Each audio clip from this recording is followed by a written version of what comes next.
Today I'm making a card for Newton's Nook Color Challenge. So first of all, I'm going to use this Lawn Fawn die to cut out a rectangle for my card front, and I'm using watercolor paper. And this is a Sizzix Big Shot, but I like using my magnetic platform because it's smaller than the big one that comes with it.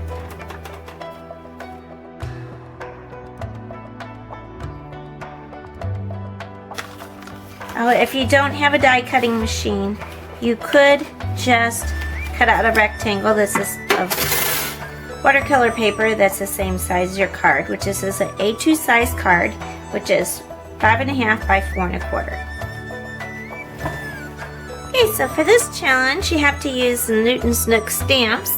So this is the step that we have, Newton's Nook, and it's called Playful Panda dies.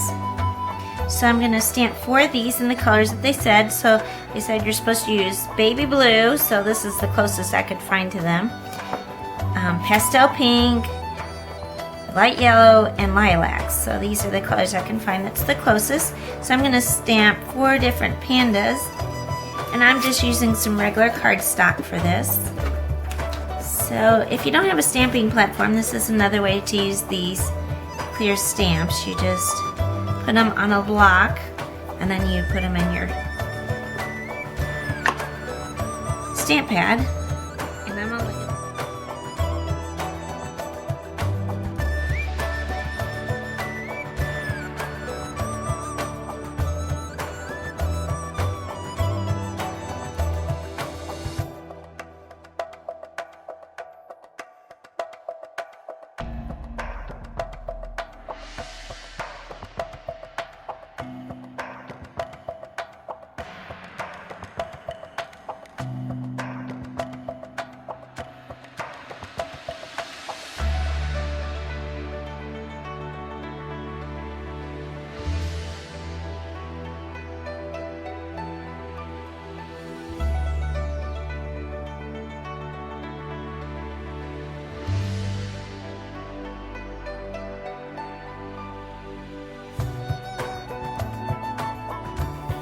Okay, so I'm going to try this picked raspberry and see how that does it. It's definitely a darker one.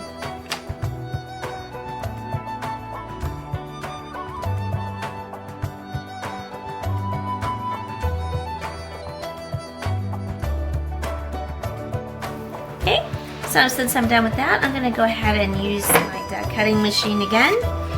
And a lot of stamps come with die cuts. Or you usually can buy them separately, so that if you don't want to buy them, you can just buy the stamps. And you could use scissors and fussy cut, so it just means cutting around the image with scissors, which I kind of like doing that. But this is definitely faster, especially if you're making lots of cards. I'm using my magnetic platform, like I said before, and the good thing about the magnetic platform, it helps keep these stay in place. Although this card I'm making today, you can make with whatever stamps that you have. I just like the idea of the pandas. I thought would go good with pastels because they kind of remind me of babies. Not that this has to be a baby card. In fact, I probably won't stamp a sentiment on it because I like to leave the inside blank unless I'm making it for a specific occasion, so that whenever you do need a card, you can just stamp whatever message you want in the inside. Because this could be good for a baby card or maybe a birthday card. And my mom loves pandas, so it would be a good card for her no matter what it is. And with all this, if you're watching this in the future, we're doing this during the COVID-19 outbreak. So it might be just an encouragement card to someone. I'm thinking that would probably be a good idea. Okay, so now I'm going to watercolor, and I haven't really done this method. I have watercolored with these, but not this way. So I think what I'm going to do is see which way I want to put these on here. There was one panda I didn't do. If I can find him. I don't know if he would take up less room than this laying down one. So, you know, I might go ahead and redo it and do that one because that looks like it would look better. So, trial and error. We'll save this other panda for another card. So to do the watercolor, you have to do, I'm using a mat, craft mat. So you can, if you have a craft mat, you can just put the dye right on your working surface. And then just use a brush.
And I'm just going to use this tape glider to adhere my top to the front of the card, or the front of the card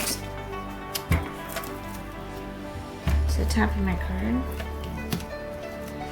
And the reason you do this is a lot of times the paper you're using for your card front is usually more expensive, so don't necessarily want to use watercolor paper for your whole card. I have in some previous videos, but that's when I'm doing watercolor through more of the card, and it's always good. I'm saying this from previous experience. Make sure you got your card going the right direction. Whoops. So I guess it wouldn't have mattered if I put this the other way, except for this panda would be facing that way, which I did the other way. And you could even alternate the colors if we wanted to. So we're gonna lay these out. And I might end up doing that.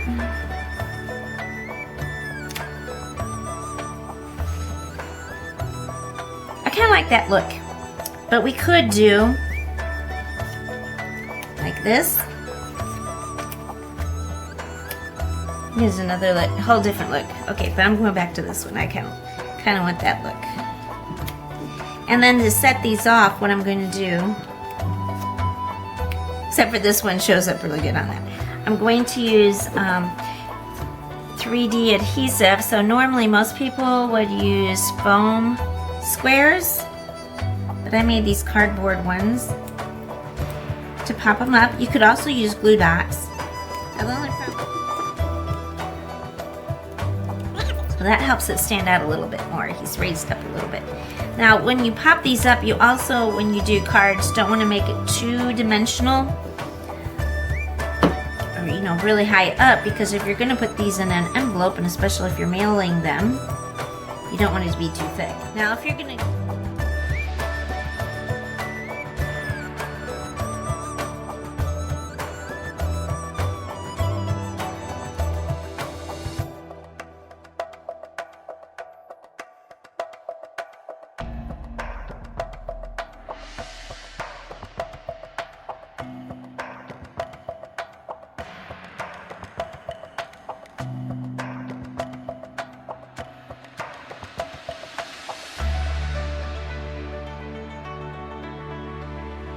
Alright, now here's the new thing. I got a new product because I've seen people using this, and I thought, okay, I'm gonna start trying to do these embellishment things. So I got this new tool, jewel picker.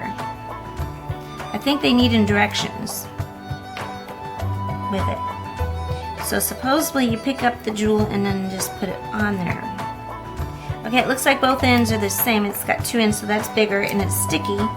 So I think you just take it off and put your little glue.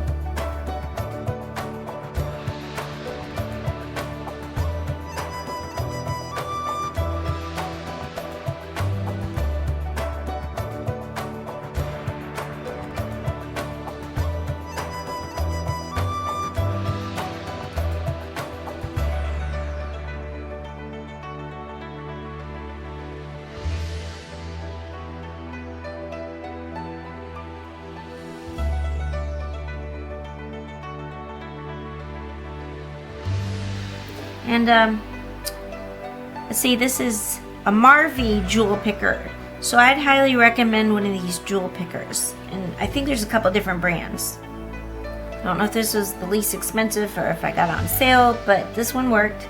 I definitely recommend if you want to do these kind of things that you get something like this.